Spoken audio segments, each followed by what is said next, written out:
Hello and welcome everyone. So today's topic is going to be greatest integer function. तो greatest integer function एक ऐसा topic है जो तुम्हें हर जगह मिलने वाला है. तुम कोई भी क्वेश्चन कर रहे हो, किसी भी चैप्टर का कर रहे हो, then you will be getting greatest integer function. कोई भी टॉपिक हो हर जगह आता है, तो इसलिए इसको बहुत अच्छे से करना है.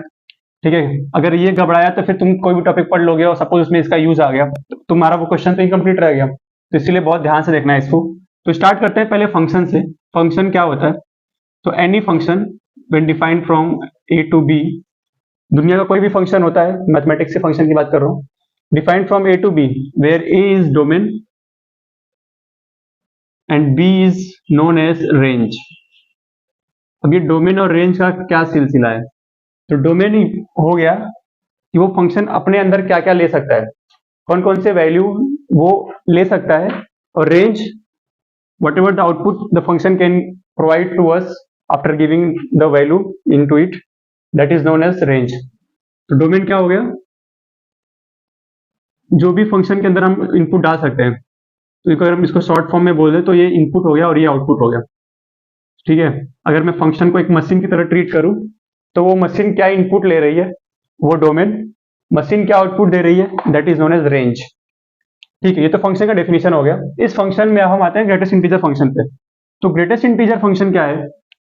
इसका मैं एक लोगो बनाया हूँ. ठीक है, जैसे हर कंपनी का अपना अपना कोई भी ब्रांड होता है, उसका एक लोगो होता है, और लोगो बड़ी ही प्रीशियस चीज होती है. तो ग्रेटेस्ट इंटीजर फंक्शन को भी एक ब्रांड समझो, और इसका एक लोगो जो है वो मैंने बनाया है, ये है लेफ्टवर्ड. ठीक है, इसका लोगो याद रखना, लेफ्टवर्ड एरो, हमेशा लेफ्ट की तरफ. इसका यूज अभी धीरे धीरे हम जब आगे बढ़ेंगे वीडियो में तो क्लियरिटी आते जाएगी. तो नंबर लाइन की बात करते हैं. ठीक है, अभी डोमेन रेंज की बात करते हैं धीरे धीरे. तो नंबर लाइन पे ये हो गया मेरा एक्स एक्सिस, इस पे सारे दुनिया के सारे नंबर पड़े हुए हैं. ठीक है, माइनस इन्फिनिटी से प्लस इन्फिनिटी तक. ठीक है, तो इस पे मैं कहीं पे भी सपोज थोड़ा सा बना ही लेता हूँ, -1 -2 और यहाँ आया 2 3 4. तो ऐसा समझो कि मेरी गाड़ी माइनस इन्फिनिटी से प्लस इन्फिनिटी की तरफ जा रही है, माइनस इन्फिनिटी से प्लस इन्फिनिटी की तरफ जा रही है मेरी गाड़ी. ठीक है, और मैं जर्नी करने जा रहा हूं. तो मैं किसी भी इंस्टेंट पे, मेरी गाड़ी चल रही है, किसी भी इंस्टेंट पे मैं कहीं पे पहुंचा, सपोज मैं यहाँ आया, मैं यहाँ पे रुक गया, तो इस टाइम पे मैं यहाँ पे हूँ. तो मैं यहाँ से चलना स्टार्ट किया हूँ, कहीं तो यहाँ पे पहुंचा हूँ. इसी मोमेंट पे मुझे कॉल आया. सपोज करो कि ये जो -2 -1 0 1 2 3 4 है, ये सारे स्टेशन है, सारे स्टेशन है. ठीक है, और मैं यहाँ से जर्नी कर रहा हूँ ट्रेन से या फिर किसी से भी समझ दो, अपने पर्सनल व्हीकल से. मैं किसी इंस्टेंट पे यहाँ पहुंचा था कि वैसे ही मुझे कॉल आता है घर से, या किसी का भी कॉल आया. फिर उन्होंने पूछा कि अभी कहाँ हो, अभी कहाँ हो. तो मुझे पता नहीं था, क्योंकि मेरे को बस ये स्टेशन पता और ये स्टेशन पता है, और जनरली ऐसा होता भी है कि हम कहाँ होते पता नहीं होता है हमें. हाँ, फिर हम देखते हैं जाके, ट्रैक करते हैं लोकेशन. एनीवेज, तो इस स्टेट पे मैं यहाँ पे था. उस सामने वाले ने मेरे से पूछा तुम कहाँ पे हो अभी, तो मेरे को पता नहीं था मैं कहाँ पे हूँ. तो उसका क्वेश्चन चेंज हुआ, कौन सा स्टेशन क्रॉस किए हो. तो क्रॉस किए हो कौन सा स्टेशन, वो पीछे गया. तो ये एरो, ये लोगो. ठीक है, इसी का यूज करने वाला हूं मैं through out the greatest integer function. जब भी जितना भी पढ़ाऊंगा हर जगह ये लोगो यूज होने वाला है. तो ये लोगो जहां पे भी हूं मैं, वहां से ये लोगो अप्लाई करेंगे. तो ये किसको टेंड कर रहा है? वैल्यू 2 को. तो ये जो इस पॉइंट पे सपोज करो वो 2.6 है एनीथिंग, तो 2.6 है वो. तो वो 2.6 किस में कन्वर्ट हो गया, कहाँ पे आ गया? क्या बोला, वो 2.6 पे था उस टाइम पे, बट जब सामने वाले ने पूछा कि कहाँ, कौन सा स्टेशन क्रॉस की हो, तो क्या आंसर आया? 2. तो आंसर आया 2. तो ग्रेटेस्ट इंटीजर फंक्शन का जो मैंने लोगो बनाया है ना, जो डब्बा लगाया है, कहीं ना कहीं ये डब्बा भी यूजफुल है. ये जो डब्बा मैंने बनाया है ना, ऐसे ही नहीं बनाया है, ये डब्बा से डिनोट करते हैं ग्रेटेस्ट इंटीजर फंक्शन को. इसके अंदर कोई भी वैल्यू हो, x हो या फिर 2.3 हो या कुछ भी हो, ये जो डब्बा है ना, इसी को क्या बोलते हैं? इसका नोटेशन है ग्रेटेस्ट इंटीजर फंक्शन का, notation of greatest integer function. और इसको प्यार से शॉर्ट फॉर्म में GIF भी बोलते हैं, ग्रेटेस्ट इंटीजर फंक्शन. तो अब यहाँ पे हम डब्बा लगा देंगे. इसका मतलब कि ग्रेटेस्ट इंटीजर फंक्शन, इसको कैसे पढ़ेंगे? Greatest integer function of 2.6 that is equals to 2. वो कैसे आया? मैं नंबर लाइन पे 2.6 जहां है वहां पे जाऊंगा, वहां से ये लोगो अप्लाई करूंगा, तो मुझे आया 2. इसके जस्ट पहले कौन सा और इंटीजर था? वो हो गया 2. इसका आंसर हो गया 2. नंबर लाइन यहाँ बना लेते हैं, ग्राफ बनाने में इजी हो जाएगा हमारे लिए. यहाँ लेते हैं -2, -1, 0, 1, 2 एंड 3, इतना काफ़ी होगा। पॉइंट्स प्लॉट कर लेते हैं 0, 1, 2, 3, 4, पीछे ले लेते हैं -1, -2, -3, ठीक है। तो ठीक है, हम बात करते हैं, एक एक रेंज उठाते हैं, 0 और 1 के बीच उठाते हैं। तो जब मैं स्टेशन 0 से स्टेशन 1 की तरफ जा रहा हूँ, बीच में मैं कहीं पे भी रहूँ इन दोनों स्टेशन के बीच में, अच्छा एक सेकंड, इससे पहले थोड़ा बढ़ने से पहले एक चीज़ और बता देता हूँ कि सपोज जब मैं वही चीज़, जब मैं गाड़ी मेरी आ रही थी यहाँ से, तो हमेशा ये ध्यान देना गाड़ी हमेशा यहीं से चलनी चाहिए -इन्फिनिटी से +इन्फिनिटी की तरफ। ये नहीं कि ठीक है तुम कहीं से भी गाड़ी चला लो, वैसे कोई फर्क नहीं पड़ने वाला, तुम कहीं से भी आओगे, बस जिस पॉइंट पे हो वहां पे बस ये लोगो अप्लाई कर लेना, you will be getting the greatest integer function value. तो सपोज कि मैं किसी इंस्टेंट पे ऐसे आया और मैं पॉइंट 1 पे आ गया, इस पॉइंट पे आया 1 पे, तो जब मैं किसी भी स्टेशन पे पहुंचता हूँ, अगर मेरे को क्वेश्चन पूछा गया तुम कौन से स्टेशन पे हो, तो उस मोमेंट पे मैं जहां पे भी हूँ, सपोज 1 पे हूँ, तो उसका आंसर क्या हो जाएगा, जो है वही। तो जो इंटीजर है उसका तो इंटीजर ही बनने वाला है, और जो नॉन इंटीजर है उसके लिए एरो अप्लाई कर लेंगे लोगो, ठीक है। तो 2-3 एग्जांपल देखते हैं। फॉर एग्जांपल 2 का क्या हो जाएगा 2, 1/2 का क्या हो जाएगा 0.5 का 0, और यहाँ पे अगर मैं बात करूँ -3 का क्या हो जाएगा -3, मैं बात करूँ -3.5 का, तो -3.5 का बात करूँ तो बस -3.5 कहाँ के किसके किसी बीच में आएगा, -4 और -3 के बीच में आएगा, सॉरी -3.5 निकालना है मेरे को, तो -3 यहाँ पे है, तो -3.5 कहाँ पे आ जाएगा, यहाँ पे आ जाएगा -3.5, तो इसका आंसर क्या हो जाएगा -4, ठीक है। तो -3.5 का ग्रेटेस्ट इंटीजर फंक्शन कितना हो जाएगा -4। और बात कर लेते हैं थोड़े नेगेटिव नंबर्स के भी, तो यहाँ से हटाते हैं इसको। तो सपोज कि मैं बात करता हूँ -2.5 का, तो -2 यहाँ पे, -2.5 कुछ यहाँ पे आ जाएगा, तो यहाँ पे भी वही एरो अप्लाई कर लेंगे, ऐसे कितना आ जाएगा -3, ठीक है। और एग्जांपल लेते हैं निगेटिव वाले, क्योंकि निगेटिव वाले में यहाँ फंसते हैं ज़्यादातर, उसी में निगेटिव भी करके आ जाएंगे। फॉर एग्जांपल -4.5 का निकालना है, तो बस नंबर लाइन पे -4.5 कहाँ आएगा वो हमें पता होना चाहिए। -4.5 सपोज यहाँ पे आया, तो यहाँ पे एरो अप्लाई करेंगे तो कितना आ जाएगा आंसर -1। -9 का कितना हो जाएगा -9। तो ये प्रैक्टिस करनी है हमें, जितना प्रैक्टिस करेंगे उतना साफ हो जाएंगे इस टॉपिक पे, ठीक है। तो ये हो गया, क्लियर हो गया हमें। अब ग्राफ की बात कर लेते हैं।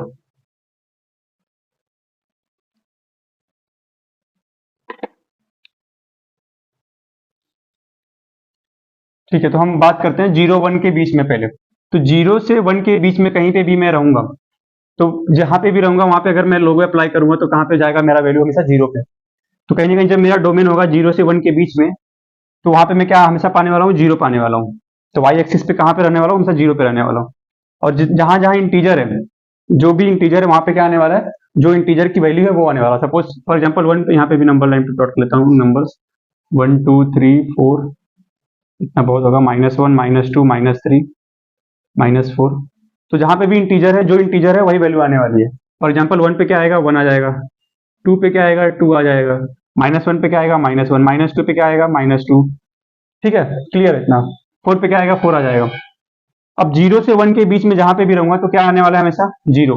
तो 0 से 1 के बीच में क्या आने वाला है, 0। 1 पे क्या होगा, यहाँ पे ओपन, क्योंकि 1 पे वैल्यू कितनी आएगी, 1, ठीक है। जब मैं 1 से 2 के बीच में बात करूंगा, 1 से 2 के बीच में तो हमेशा क्या आने वाला है, 1।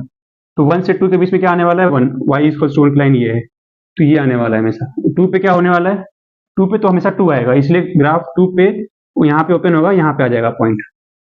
ये समझने वाली बात है कि 2 पे ये यहाँ पे क्यों आया, क्योंकि जब ग्रेटेस्ट इंटीजर फंक्शन ऑफ 2 निकालेंगे तो वहां पे मुझे वैल्यू मिलेगी 2, न कि 1, ठीक है। तो यहाँ पे 2 आ गया। 3 पे क्या आएगा, 3 पे भी 3 आएगा, तो और 2 और 3 के बीच में कहीं पे भी रहेगा पॉइंट, 2 और 3 के बीच में रहेगा तो कितना आ जाएगा, 2 आ जाएगा। 2 और 3 के बीच में रहेगा तो 2 आने वाला है, ये हो जाएगा यहाँ पे ओपन, फिर 3 पे ऊपर, बस ऐसे ग्राफ बनता चला जाएगा। अगर निगेटिव की बात करें तो -1 और 0 के बीच में कहीं पे भी रहेगा तो कितना आएगा, -1।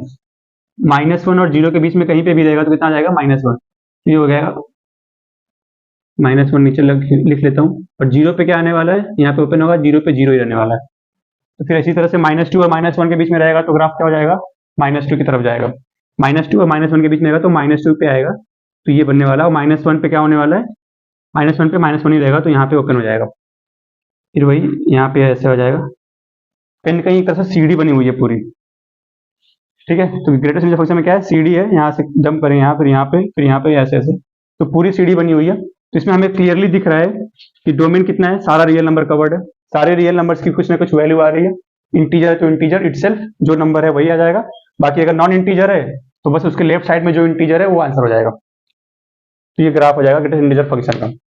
ठीक है, इसको नोट करो और प्रैक्टिस करना बहुत ज़्यादा, जितना प्रैक्टिस करेंगे उतना क्लैरिटी आती जाएगी। तो इसी पे हम एक और क्वेश्चन लेते हैं, थोड़ा आगे बढ़ते हैं।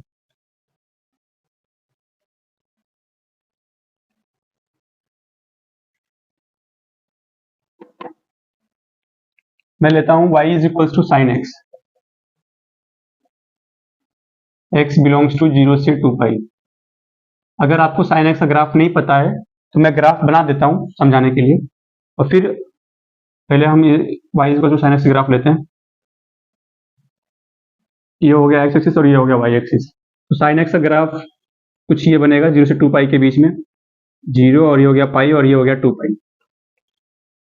तो ये तो ग्राफ हो गया साइन एक्स का, पर मेरा ग्राफ ये नहीं बनाना था, मेरे को तो बनाना है कुछ और है। अगर आपको साइन एक्स का ग्राफ नहीं पता तो ये साइन एक्स का ग्राफ है।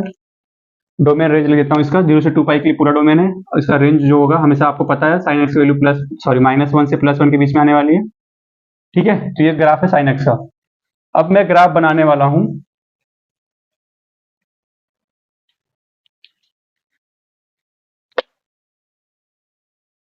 मुझे जो ग्राफ चाहिए वो इसका चाहिए, क्योंकि हम पढ़ रहे हैं ग्रेटेस्ट इंटीजर फंक्शन, तो मुझे इसका ग्राफ बनाना है। y is equal to mod नहीं है ये, greatest integer function of sine x.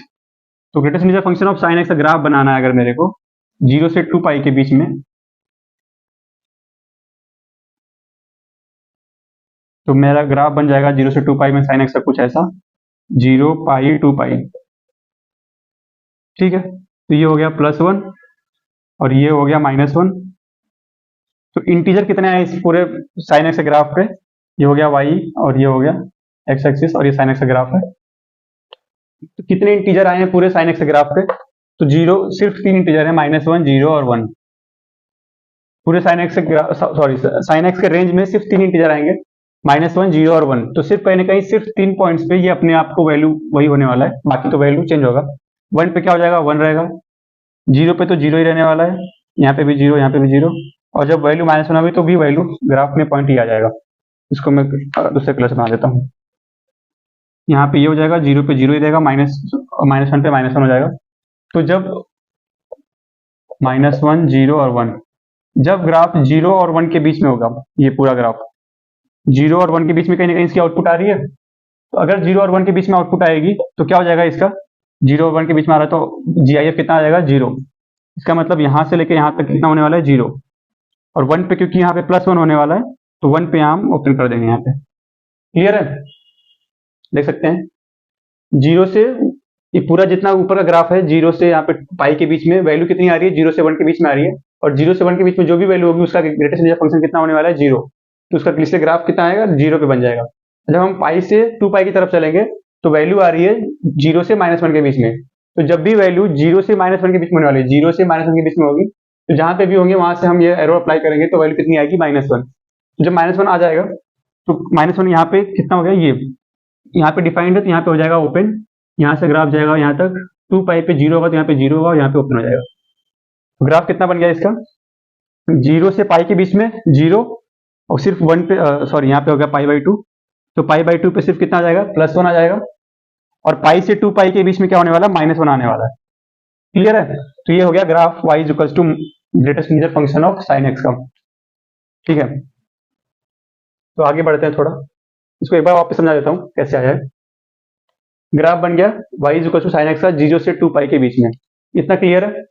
अब मैं बात करूंगा कि इसमें क्या क्या इंटीजर आते हैं पूरे साइन एक्स में, तो -1 0 और 1 3 इंटीजर आएंगे, 3 इंटीजर पे वैल्यू इटसेल्फ वही होगी, -1 पे -1 हो जाएगी, जब भी वैल्यू -1 आ रही है तो वहाँ पे -1 हो जाएगी, जब भी वैल्यू 0 आ रही है तो उस टाइम पे 0 हो जाएगी, और जब भी वैल्यू 1 आ रही है, जैसे यहाँ पे 1 आ रही है तो ग्रेटेस्ट इंटीजर फंक्शन की वैल्यू भी 1 हो जाएगी। अब बात करता हूँ 0 से पाई के बीच में ग्राफ ऊपर की तरफ है, मतलब वैल्यू किसके बीच में आ रही है, 0 और 1 के बीच में आ रही है। तो सिर्फ 1 को छोड़ दूं तो बाकी वैल्यू 0 और 1 के बीच में आ रही है, तो 0 और 1 के बीच में जब भी वैल्यू आएगी 0 और 1 के बीच में, तो हम लेफ्ट में जो भी इंटीजर होगा उसका वैल्यू हो जाएगा ग्रेटेस्ट इंटीजर फंक्शन का वैल्यू। तो 0 1 के बीच में जो भी वैल्यू होगी उसके आंसर कितना आ जाएगा, 0। तो यहाँ से ऊपर की तरफ जो भी ग्राफ है उसका वैल्यू कितना आ जाएगा, 0। यहाँ से चलेगा यहाँ तक पाई तक 0 आ जाएगा वैल्यू। और जैसे ही पाई से 2 पाई के बीच में हम बात करें, सिर्फ 3 पाई/2 पे छोड़ के यहाँ पे आएगा 3 पाई/2।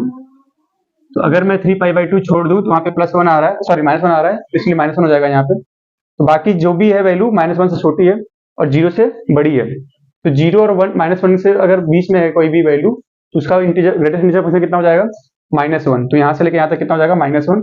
और 2 पाई पे ग्राफ यहाँ पे जी पॉइंट पे, ठीक है। नेक्स्ट देखते हैं थोड़ा इसी में sin x का भाई cos x, उसकी भी बात कर लेते हैं।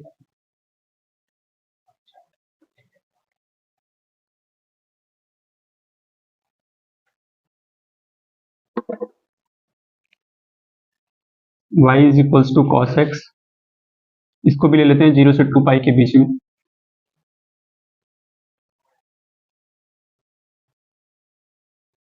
तो cos x का ग्राफ कुछ ऐसे बनेगा।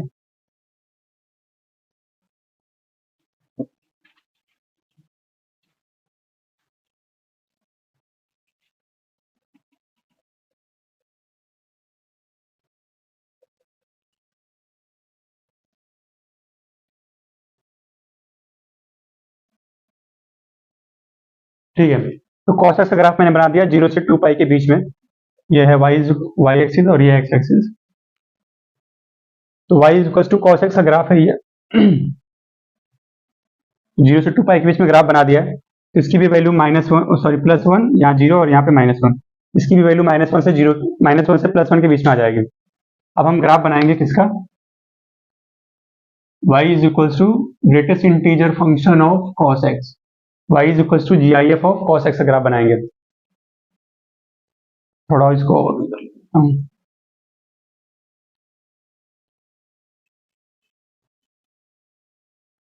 ठीक है, इसी बना देता हूं मैं ग्राफ, में इसी बनाता हूं। ये तो cos x का ग्राफ है, अब मैं इसी पे बनाने वाला हूँ greatest integer function of cos x का, यहीं पे समझा देता हूँ। तो -1 से +1 के बीच में फिर से वही नंबर लाइन ड्रॉ कर लेंगे अपने सुविधा के लिए। तो जब भी इंटीजर वैल्यू आ रही है इसके रेंज में, जब भी इंटीजर आ रहा है +1 पे +1, यहाँ पे 0 आ रही है वैल्यू, यहाँ पे 0, यहाँ पे भी 0, तो यहाँ पे 0, यहाँ पे +1 आ रही है रेंज, तो यहाँ पे भी पॉइंट ये आ जाएगा। ये जो ब्लैक कलर से ड्रॉ कर रहा हूँ वो GIF का ग्राफ है, GIF ऑफ cos x। तो जब वैल्यू 0 और 1 के बीच में है, यहाँ पे देखो वैल्यू हमेशा किसके बीच में? 0 और 1 के बीच में है। तो जब वैल्यू 0 और 1 के बीच में है तो GIF कितना आने वाला है? Any number residing between 0 and 1, the greatest integer function of that number will be 0। तो यहाँ पे आ जाएगा 0, और यहाँ पे 0 पे क्या आ रहा है? 1, तो यहाँ पे हो जाएगा ओपन। 0 पे वैल्यू +1 आ रही है, इसलिए यहाँ पे GIF कितना हो जाएगा? 1 हो जाएगा। और π/2 पे 0, तो यहाँ पे 0 हो जाएगा। अब हम बात करते हैं आगे की। तो यहाँ पे पाई पे कितनी आ रही है? -1, तो यहाँ पे तो -1 आ जाएगा। बाकी π/2 से 3π/2 के बीच में ये तीनों पॉइंट को छोड़ के सारे नंबर किसके बीच में आ रहे हैं? -1 और 0 के बीच में। तो कोई भी नंबर -1 और 0 के बीच में है, उसका GIF कितना आ जाएगा? -1। हमेशा लेफ्ट की तरफ जो इंटीजर होगा वो आंसर हो जाएगा। तो -1 आ रहा है, तो -1 यहाँ पे आएगा y एक्सिस पे, तो यहाँ पे ओपन, यहाँ से ग्राफ जाएगा और यहाँ पे ओपन। ठीक है, अब बात करते हैं यहाँ से 3π/2 से 2 पाई के बीच में। 3π/2 से 2 पाई के बीच में वैल्यू कितनी आ रही है? 3π/2 से 2 पाई के बीच में वैल्यू आ रही है 0 और 1 के बीच में। तो 0 और 1 के बीच में कोई भी वैल्यू आएगी, उसका आंसर GIF निकालने के लिए क्या बोलेंगे? 0। तो यहाँ से क्या हो जाएगा? 0 आ जाएगा। और 2 पाई पे ओपन, क्योंकि 2 पाई पे वैल्यू आ रही है +1, इसलिए +1 का GIF +1 हो जाएगा। तो ग्राफ कैसा बना? यहाँ पे पॉइंट आया, फिर यहाँ से चला π/2 तक, फिर यहाँ पे ओपन से लेके 3π/2 यहाँ पे ओपन, 3π/2 पे डॉट बन जाएगा, 2 पाई पे ओपन, इससे +1 आ जाएगा वैल्यू। तो ये है greatest integer function of cos x का ग्राफ। कौन सा graph greatest integer function of cos x का है? जो ब्लैक कलर से, जो रेड से है वो तो cos x का है। ठीक है, तो ये हो गया greatest integer function of cos x। इसको प्रैक्टिस करना, रिवाइज करना अच्छे से। ठीक है, बहुत इंपॉर्टेंट टॉपिक है, हर जगह यूज होने वाला है, चाहे इंटीग्रेशन हो, चाहे डिफरेंशिएशन हो, लॉग पढ़ रहे हैं, कुछ भी पढ़ रहे हैं। इंटीग्रेशन तो बहुत यूज होने वाला है, इंटीग्रेशन में तोड़ तोड़ के इंटीग्रेट करना पड़ेगा जहाँ पे भी ब्रेकिंग पॉइंट्स आएंगे। तो बहुत यूजफुल टॉपिक है ग्रेटेस्ट इंटीजर फंक्शन। ग्राफ का खूब प्रैक्टिस करना, क्योंकि ग्राफ अगर अच्छा रहेगा तो सारे क्वेश्चंस बहुत इजीली हो रहे होंगे। ठीक है, ग्राफ पे अच्छा कमांड बनाना है हमें सबसे पहले। बाकी प्रैक्टिस करो, जो भी डाउट्स आते हैं कमेंट सेक्शन में डालो, और कौन सा वीडियो का पोर्शन में डाउट आ रहा है या फिर जो अच्छा लगा वो कमेंट सेक्शन में करके बताओ। ठीक है, all the best, take care, bye bye.